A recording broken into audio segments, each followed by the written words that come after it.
Si vous êtes en DCG, diplôme de comptabilité et gestion, ou dans des études dans la comptabilité ou gestion financière, type BTS-CG, DUT ou titre professionnel, les examens devraient bientôt arriver au mois de mai, au mois de juin ou un peu plus tard dans l'année. Je ne vais rien vous apprendre, la crise du coronavirus fait un bruit monstre et elle impacte tout le monde.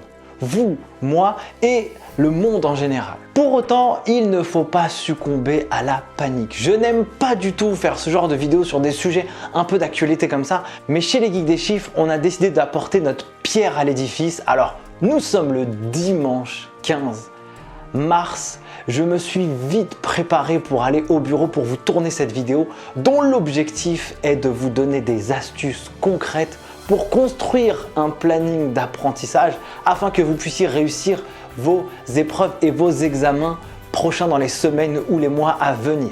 Vous êtes sûrement dans l'une des situations suivantes. Vous êtes étudiant, votre école va fermer et donc vous ne pourrez plus suivre les parcours et les cours présentiels. Si vous avez des enfants, les écoles vont fermer et donc vous allez devoir trouver des astuces, soit pour les faire garder ou soit vous-même rester chez vous par le télétravail, les congés maladie, etc., etc.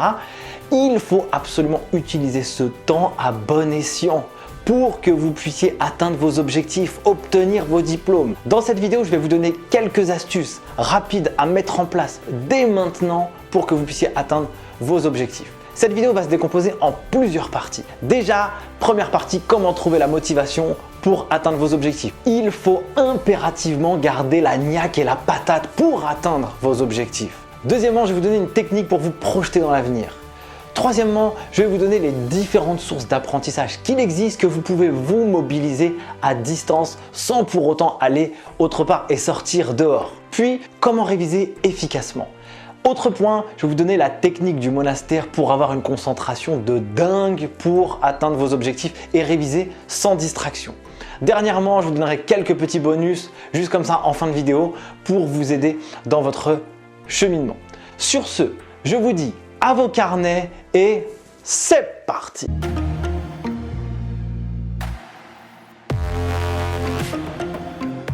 Commençons cette vidéo déjà par la motivation. Vous devez avoir une motivation de dingue, extraordinaire. Je serre les poings même exprès pour que vous puissiez atteindre vos objectifs. Si vous avez le moral dans les chaussettes, ça ne va pas le faire. Dites-vous que vous êtes un winner. Dites-vous que vous êtes une winneuse. Je ne sais pas comment on le dit, mais dites-vous que vous avez les capacités. Dans votre vie, vous avez réussi des choses. Et ça doit être un moteur pour vous aider à vous renflouir, remettre un peu de l'énergie dans votre cœur et dans votre tête. Si vous avez réussi une fois, vous pouvez répliquer vos réussites. Ayez bien ça en tête. Autre source de motivation que vous pouvez trouver, modéliser les gens qui vous inspirent. Ça, c'est vraiment quelque chose que je pratique franchement toutes les semaines. Un entrepreneur, un expert comptable, un DAF, vos parents, qui que ce soit dans le monde qui peut vous inspirer, regardez son parcours, regardez ses difficultés, regardez comment la personne a réussi à les surmonter et comment elle a réussi, toutes les étapes qui lui ont permis de réussir. Pour ça, moi j'écoute des podcasts, je regarde des vidéos sur internet, franchement, et ça me donne beaucoup d'énergie et ça me remplit à l'intérieur de mon cœur pour m'aider à agir et ne pas rester à ne rien faire. Toujours le 1% qui va m'aider à atteindre mes objectifs. Autre moyen pour avoir une motivation toujours importante, trouver un mantra qui va vous lever de votre chaise, si je peux le dire comme ça. Personnellement, j'ai un mantra que j'ai trouvé depuis quelques mois, peut-être quelques années, non, quelques mois je pense, qui est le suivant. Pour obtenir quelque chose que tu n'as jamais eu, il va falloir faire quelque chose que tu n'as jamais fait. Et ça, c'est quelque chose que j'ai profondément ancré dans ma tête et dans mon cœur pour atteindre mes objectifs et exécuter toujours et tout le temps. Le matin, personnellement, j'ai une routine qui est la mienne. Je me lève à 4h42 tous les jours. Et ça, dès que le réveil sonne, je me dis pour obtenir quelque chose que tu n'as jamais eu, il va falloir faire quelque chose que tu n'as jamais fait. Et avec ce mantra-là, j'arrive à me lever pour avancer directement dans mes objectifs. Vous pouvez en avoir d'autres, il y en a plein de citations sur Internet qui peuvent vous aider à avoir la motivation et l'inspiration nécessaires. Donc ça, c'est la première partie sur la motivation. Donc gardez bien ça en tête, qu'il y ait du vent, la tempête ou quoi que ce soit, gardez la motivation pour avancer et faire le 1% qui va vous aider à atteindre vos objectifs. Deuxième point, je veux parler de la visualisation. C'est une technique dans le développement personnel. Fermez les yeux et imaginez votre futur. Votre objectif est d'avoir votre diplôme. Fermez les yeux et écoutez l'histoire que je vais vous dire. Imaginez-vous que tous les matins, vous allez vous lever avec une motivation extraordinaire. Que lorsque vous allez vous lever et vous allez aller sur votre lieu d'apprentissage, vous allez prendre vos livres, vos cas pratiques et que vous allez commencer à travailler tous les jours et tous les jours. Et qu'à chaque fin de journée, vous allez être satisfait du travail que vous aurez accompli. Et que à chaque heure passée, vous allez vous rapprocher de votre potentiel maximum pour réussir vos examens. Et vous allez imaginer que lorsque vous serez à l'examen, vous allez lire votre sujet et que vous allez répondre à toutes les questions sans oublier aucune. Et qu'à la fin de l'épreuve, vous serez satisfait de votre travail que vous aurez accompli. Et vous pouvez continuer à fermer les yeux et vous imaginerez le jour où vous allez regarder vos notes, que vous connecterez, vous mettrez votre identifiant, votre nom, votre prénom, votre date de naissance et que vous allez cliquer sur OK sur Internet pour voir vos résultats et que vous aurez des notes exceptionnelles, 12, 13, 14, 15, 16, 17, quelle que soit la note, visualisez tout ça. Et ça, la visualisation, c'est un moteur pour avancer. Ça, c'est quelque chose que je pratique beaucoup maintenant, que je ne faisais pas vraiment par le passé. Et franchement, ça aide. Et ça, vous allez voir partout sur Internet. Tapez visualisation, vous allez voir, bon, vous allez avoir à manger, il n'y a pas de problème. Mais c'est une bonne astuce. Et donc, imaginez-vous, qu'est-ce que vous allez pouvoir faire avec votre diplôme et quelle sera votre vie après, une fois que vous l'aurez obtenu. Donc ça, c'est hyper important. Tempête, vent, coronavirus ou pas, gardez ça en tête pour atteindre vos objectifs. Troisième point, maintenant, vous devez trouver des sources d'apprentissage qui vont vous aider à apprendre, comprendre, travailler, vous entraîner. Pour ça, vous avez une multitude de choses qui existent sur Internet. Évidemment, au moment où je fais la vidéo, il y a beaucoup de choses que vous allez devoir faire chez vous, dans des espaces où vous allez vous retrouver un peu seul. Il existe une multitude de choses sur Internet. Allez sur Google. Déjà, vous pouvez participer à des cours en ligne. En comptabilité, en finance, en gestion, vous avez des choses. Évidemment, nous, chez les Geeks des Chiffres, on propose ce genre de choses, mais vous n'avez pas que nous, vous en avez d'autres aussi sur Internet. Vous pouvez aller regarder ce qui vous plaît le mieux. Autre chose, vous avez aussi des blogs. Je pense à Compta Facile par exemple, qui est très spécialisé dans la comptabilité. Vous allez voir toutes les choses sur Internet. C'est un blog qui fait des millions de vues par mois. Franchement, allez-y. Moi, je le recommande. J'en parle évidemment aussi dans nos cours en ligne chez les Geeks des Chiffres. Pas de souci, vous allez retrouver toutes les astuces nécessaires pour comptabiliser des achats, des ventes, des écritures de fin d'exercice, etc., etc. sans aucun problème. Donc, regardez les cours en ligne, regardez les blogs spécialisés qui peuvent exister. Travaillez avec des livres, soit vous en avez chez vous ou soit commandez-les sur Amazon quoi. Ils vont venir à la maison et puis vous allez pouvoir travailler directement avec ça. Autre chose, travaillez également avec des cas pratiques. Soit vous achetez des cas pratiques sur Internet, dans des maisons d'édition, par exemple comme les fiches Corroy. Nous, on recommande ça souvent à nos étudiants.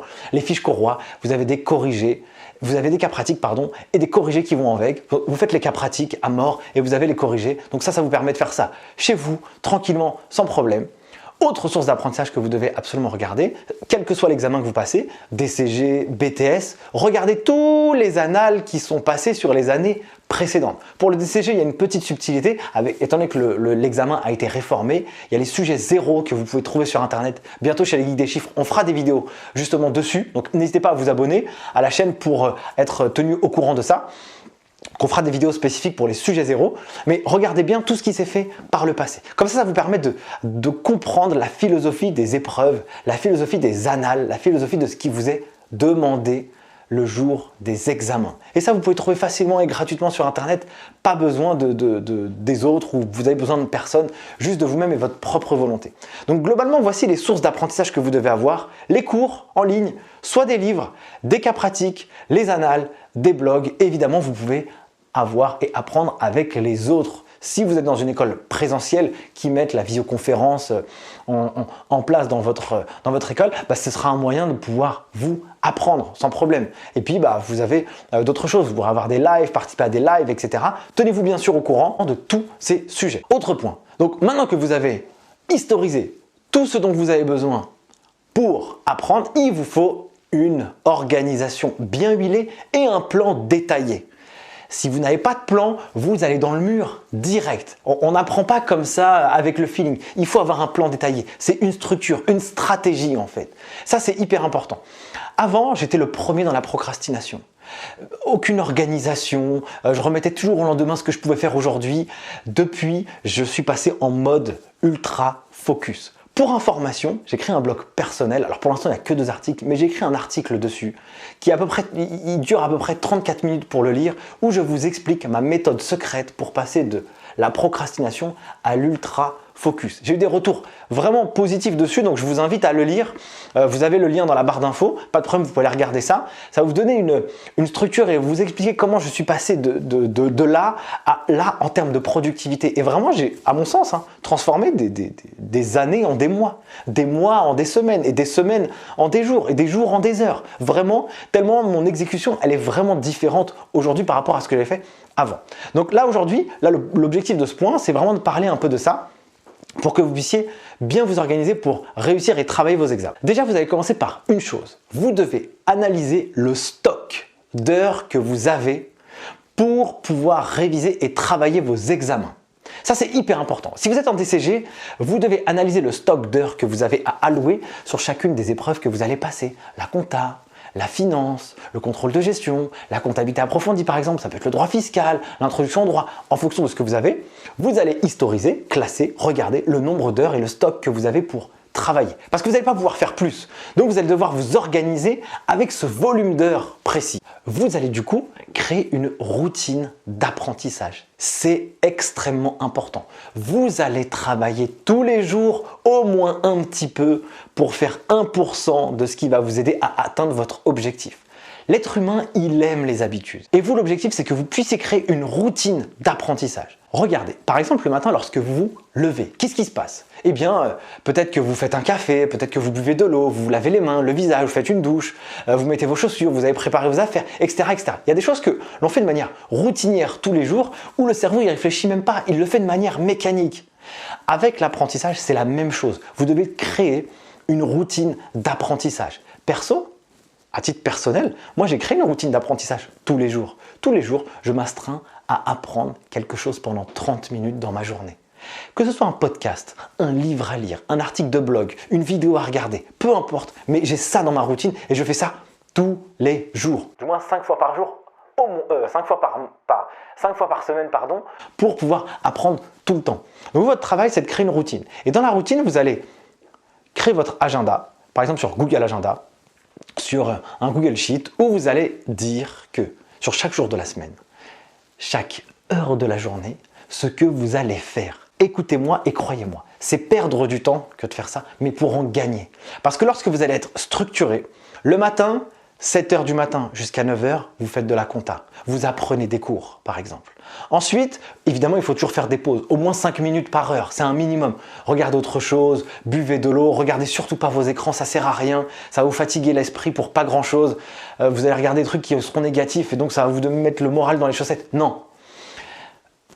Faites des pauses, mais des vraies pauses. Vous regardez dehors, vous faites une petite balade, vous respirez, vous buvez de l'eau, je sais pas, vous faites des pompes, des abdos, faites ce que vous voulez, mais ça va vous donner un peu d'énergie. Sortez de l'univers du travail. Ensuite, donc, vous avez fait 7h, 9h, vous avez fait votre pause. Ensuite, vous passez par exemple de 9h30 à 10h30, vous allez faire des cas pratiques. Ensuite, de 11h à 12h30, vous allez passer à de la finance. Et puis, vous allez faire la même chose. C'est très important pour vous de pouvoir structurer votre journée et il n'y a pas de modèle unique. Il y a un modèle unique pour chaque personne. C'est comme ça qu'on fonctionne. Moi, j'ai mis des années à trouver ma propre routine tous les jours. Avant, c'était à gauche, à droite, j'étais très militaire. J'ai structuré chaque moment de ma journée, chaque minute de ma journée pour savoir qu'est-ce que j'allais faire. Au début, c'était cool parce que ça m'a structuré. Et puis après, je me suis laissé plus de liberté où j'ai compris comment je fonctionnais. Et je sais que le matin, je suis très productif. Donc, de 5h du mat jusqu'à 12h, franchement, j'y vais comme une brute et je suis hyper concentré. Et l'après-midi, je vais faire des choses qui sont plus faciles à faire, qui demandent moins d'énergie, moins de concentration. Mais ça me permet toujours d'avancer. Donc, vous, c'est votre travail de trouver une organisation, de regarder là où vous êtes le plus concentré, le plus positif, productif, efficace, efficient, pour que vous puissiez classer ces moments-là dans les choses qui vous demandent le plus de force et d'énergie. Ensuite, une fois que vous avez élaboré votre plan, eh bien, il va falloir travailler efficacement, de manière efficace et efficiente. Alors, lorsque vous allez par exemple suivre un cours en ligne, si vous suivez un cours en ligne, vous avez des vidéos. Soit vous la regardez entièrement, sans prendre aucune note. Et une fois que vous avez regardé la vidéo, vous éteignez, vous prenez une page blanche et vous allez écrire tout ce que vous avez retenu sur cette vidéo. Comme ça, vous allez reclasser à l'instant T toutes les informations sur une feuille blanche et ça, croyez-moi que c'est ce que vous allez retenir à fond. Ça, c'est une première méthode. Autre chose, vous pouvez prendre aussi des notes pendant que vous regardez la vidéo. Ça, c'est possible. Dès lors que la personne va dire quelque chose, vous écrivez « Ah tiens, ça c'est intéressant ». Ah, sur la partie finance, les SIG. Donc dans le SIG, qu'est-ce qu'on a? La valeur ajoutée, le BE, le résultat d'exploitation, etc., etc. Donc ça, vous pouvez le noter à chaque fois que la personne va vous dire les choses. Si vous lisez un livre, par exemple, si vous lisez un livre en compta, en finance, gestion ou d'autres thématiques, eh bien vous allez lire votre chapitre et puis à la fin de votre chapitre, vous fermez le livre et puis vous allez écrire soit sur une feuille blanche ou alors vous allez noter le Graal ou le nectar de ce que vous souhaitez retenir ou de ce qui est important pour vous. Ensuite, une fois que vous aurez la synthèse de votre cours et que vous l'aurez regardé, vous devez absolument vous entraîner et faire des cas pratiques. Donc, en fonction de là où est-ce que vous êtes, soit vous êtes à l'école, donc à l'école on va vous donner des cas pratiques à réaliser avec des corrigés certainement. Donc vous faites les cas pratiques, vous regardez la correction, c'est hyper important. Si vous vous trompez, c'est pas grave du tout. L'apprentissage par l'échec, ça fait partie de l'histoire et quand vous vous trompez, c'est un peu frustrant. Vous dites ah pourquoi j'ai pas compris, ah c'est énervant et ça reste bien et ça martèle un peu dans la tête. Donc si vous avez un échec, c'est pas grave. Ne pas réussir, ça fait partie de l'histoire. Ce qui est dramatique, ce qui est compliqué, c'est que si vous avez un échec, eh bien vous rebondissez pas et ça vous mine. C'est pas grave. Ah, je me suis trompé aujourd'hui, eh ben c'est pas grave. Demain ce sera meilleur. C'est un peu ça l'idée. Donc cas pratique, correction et vous les faites. Et donc ça c'est hyper important. Ça doit être routinier dans votre expérience d'apprentissage. Ensuite, autre point qui est important pour apprendre efficacement, vous devez faire de la répétition. Je vous montre un truc. Imaginez-vous que là vous êtes au stade 0. Vous allez apprendre quelque chose. Et donc là vous allez monter. Vous allez monter. Ah, là, vous avez appris. Et si vous n'apprenez pas, vous n'apprenez plus, qu'est-ce qui se passe? Ça descend. Votre niveau de connaissance sur le sujet, il tombe et vous oubliez, vous oubliez, vous oubliez. Si vous faites la répétition, voilà ce que ça va donner. Vous allez apprendre, ça redescend et quand vous répétez, ça remonte un peu. Hop, vous redescendez, hop, et vous répétez. Ah, tac, tac, tac, tac, ça remonte et boum. Et ça fait cet effet crescendo en fait, lorsque vous faites la répétition. Donc la répétition, c'est un travail génialissime pour pouvoir retenir les informations. Si vous êtes sur une formation en ligne, vous pouvez regarder les vidéos, tac, tac, tac, regardez les vidéos. Même sur YouTube, vous avez une petite cloche là en bas de l'écran, vous pouvez regarder les vidéos en accéléré. Moi, je fais ça toujours sur les vidéos sur YouTube. Je regarde jamais une vidéo en x1, je regarde une vidéo toujours en x1,5, 1,75 ou x2 pour aller plus vite. En fait, pour moi, vous pouvez faire ça. Pour moi, c'est important. Donc, dans une cas de formation en ligne, vous pouvez faire de la répétition, aller plus vite. Si vous avez travaillé sur un livre, par exemple, vous pouvez regarder vos notes. Comme ça vous sert à ça. Si vous avez participé à un live, vous pouvez regarder les notes du live. Comme ça va vous rafraîchir la mémoire. Et ça, la répétition, ça fixe bien les notions dans la tête. Donc, autre chose pour travailler efficacement, et ça, je vais jamais, jamais, jamais le répéter assez. Transformez-vous en professeur. La boucle du savoir, c'est la suivante. En tout cas, moi, c'est ce que je préconise tout le temps. Vous apprenez, donc vous faites vos cours, vous pratiquez, vous faites vos cas pratiques et vous transmettez. Trouvez un compagnon de route pour lui apprendre ce que vous avez appris. Le meilleur moyen d'apprendre quelque chose, c'est de le transmettre. Et le transmettre à quelqu'un, c'est l'avoir appris 2 fois.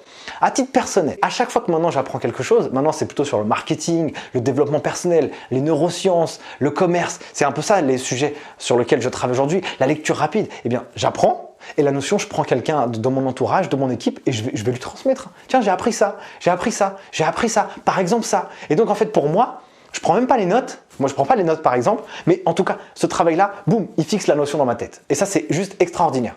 Donc, transmettez à quelqu'un et trouvez un compagnon de route pour lui transmettre ce que vous avez appris. Comme ça va avoir 2 ou plusieurs finalement points positifs. Le premier, c'est que vous allez faire un effort de structure dans votre tête.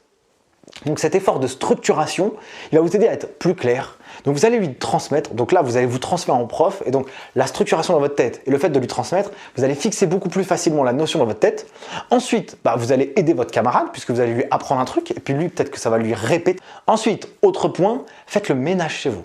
Lorsque vous allez apprendre, trouvez un endroit calme, structuré, propre, qui sent bon, où c'est pas le foutoir partout, où il y a du coca qui se balade ou je ne sais quoi. Faites bien attention. Soignez votre environnement de travail. Moins il y en a dans votre tête, moins vous chargez mentalement et plus vous êtes minimaliste. Vous êtes minimaliste dans votre environnement de travail pour avoir le strict nécessaire. Vos livres, vos cas, vos stylos, point. C'est tout. Ensuite, autre technique que je peux vous donner, c'est le travail en mode monastère. Vous devez développer une concentration sans distraction. J'ai vu une vidéo sur une chaîne YouTube de Sony Cours où l'interlocuteur dit « Nous vivons dans un monde où la concentration est plus précieuse que votre intelligence. » Imaginez-vous cette phrase. Nous vivons dans un monde où votre concentration est plus précieuse que votre intelligence. Alors, ce que je peux vous dire, déjà, écartez-vous des réseaux sociaux qui sont anxiogènes. Ne recommencez pas à regarder tous les commentaires, tous les posts sur Internet, parce que franchement, ça va vous bourrer le crâne, ça va vous fatiguer. Surtout à notre époque, avec le coronavirus et tout ce qui peut se passer, franchement, c'est hyper anxiogène. Perso, j'ai pas de télé et franchement, je regarde quasiment jamais les informations, juste là, parce que c'est une information qui est venue quand même assez forte vu ce qui se passe dehors. Et là, je me suis dit, attends, c'est bizarre, qu'est-ce qui se passe? Donc, si vous souhaitez vous tenir informé sur ce qui se passe de l'actualité, regardez les sources fiables. Par exemple, sur le coronavirus, allez sur le ministère de la Santé. Vous avez des choses qui sont précises. Les différents ministères de l'éducation, de l'enseignement supérieur, vous avez des choses qui sont concrètes et qui sont mises à jour tout le temps pour vous aider à être tenu de ce que vous devez être tenu. Toutes les fabulations, les spéculations, je ne sais quoi sur Internet, franchement, ça peut vraiment vous miner et pas être très utile pour vous. Votre objectif, c'est de ne pas être distrait pour atteindre vos objectifs. C'est vraiment ça l'objectif de cette vidéo et c'est vraiment le message que je veux vous porter parce que j'ai vraiment à cœur que vous puissiez réussir chacun d'entre vous et je sais que sur cette chaîne YouTube, il y a énormément de personnes qui nous regardent et franchement, ça nous fait chaud au cœur et qui sont ultra déterminés, motivés. On reçoit plein de messages sur nos adresses mail, même sur les commentaires. Franchement, ça fait chaud au cœur et je sais qu'il y a des gens qui ont des flammes dans leur cœur et qui veulent entreprendre, qui veulent réussir. Il faut continuer à ça. Il faut y arriver. Il faut se battre pour réussir, dans votre avenir. Et je le répète, mais vraiment, c'est vraiment un message que je veux véhiculer. Soyez déterminés pour atteindre et réussir vos examens. Ne vous laissez pas distraire. Soyez focus sur vos objectifs. Alors personnellement, je vais vous donner ma méthode pour rester concentré. Moi, c'est très simple. J'ai un objectif dans ma tête qui est clair. J'y crois, je l'incarne et je sais que je peux l'atteindre. Donc, tout ce qui me détourne de mon objectif doit être rayé de ma liste. Il ne fait pas partie de ma to-do list. C'est aussi simple que ça. Par contre, si vous avez un objectif auquel vous ne croyez pas, c'est difficile de faire ça. Donc, il faut trouver un objectif qui soit smart, qui soit atteignable, ambitieux, mais pas trop, que vous puissiez évaluer, que vous dites, ok, je peux l'atteindre. Il faut que ça résonne dans votre cœur.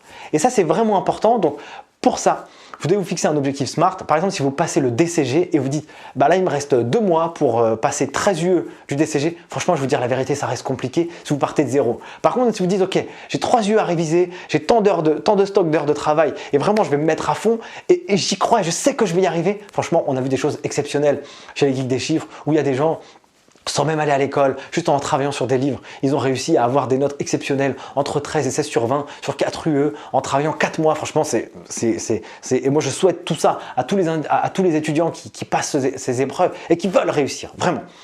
Donc, ce que je fais, c'est que j'incarne mon objectif, j'y crois et j'extrais tout ce qui peut m'en détourner. C'est juste ça. Et ensuite, lorsque je travaille, je me mets dans un mindset, dans un état d'esprit où je ferme les yeux, je me concentre pendant 2-3 minutes, je respire, j'expire, une mini-méditation et là je me visualise en train d'exécuter mes tâches et de les réussir et je me visualise une fois que je les aurai terminées. Et là je suis content et fier de mon travail accompli. Donc là, je suis en mode machine et j'exécute, j'y vais. Ça c'est hyper important. Et pour ça, j'ai une autre petite astuce, c'est que j'écoute ce qu'on appelle du bruit blanc. Il y a des musiques spéciales pour la concentration. Allez regarder sur Internet, vous pouvez avoir les battements du cœur, le bruit de la mer, le bruit de la pluie, des petites musiques douces, etc. Moi, je fais ça tout le temps maintenant, je suis devenu véritablement addict. Je mets mon écouteur, je suis coupé du monde et j'y vais. Et franchement, il n'y a plus rien qui m'atteint. Et ça, c'est vraiment quelque chose que je peux vous conseiller pour vous. Donc, le mode travail en monastère, C'est un peu ça, en tout cas c'est ma propre définition. Autre point, pour réussir vos objectifs, restez entouré des meilleurs. Tous les gens négatifs, essayez de moins être en contact avec eux parce que franchement, ça vous mine.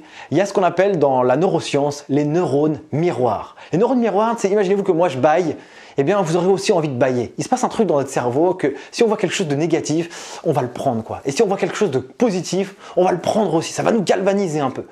Allez vers ce qui va vous tirer vers le haut. C'est hyper important. Donc si quelqu'un est là, en train de vous dire « ouais, ça va mal, c'est compliqué », les camarades qui vous disent « oh, ça va être chaud les examens, on va pas réussir », n'écoutez pas. N'alimentez pas le débat.